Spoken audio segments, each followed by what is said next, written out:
Y a-t-il une différence entre un enseignant et un maître? Si oui, quelle est la différence? Mesdames, Messieurs, c'est une question posée par un admirateur. C'est dosé, mais en toute humilité, en toute modestie, on va essayer. Il y a effectivement une différence entre un enseignant et un maître. Commençons avec l'enseignant. Déjà, l'enseignant vient du verbe enseigner. Enseigner, c'est faire savoir, c'est former, c'est instruire. Donc, un enseignant est une personne dont le rôle principal est de faire quoi? Est de transmettre le ou les savoirs. Il forme et il évalue.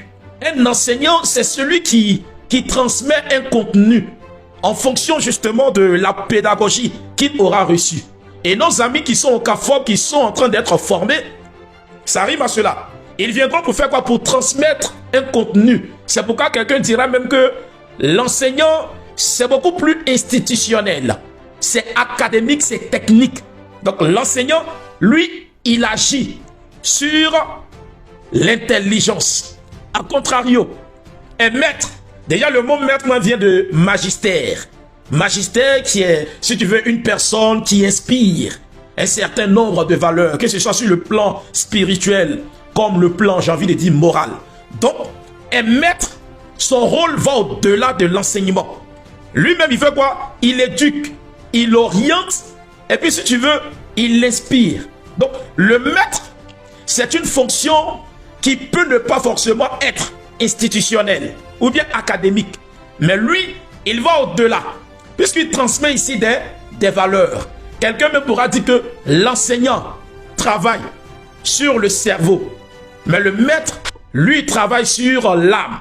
C'est celui-là même qui t'inspire. Il t'amène à comprendre la vie.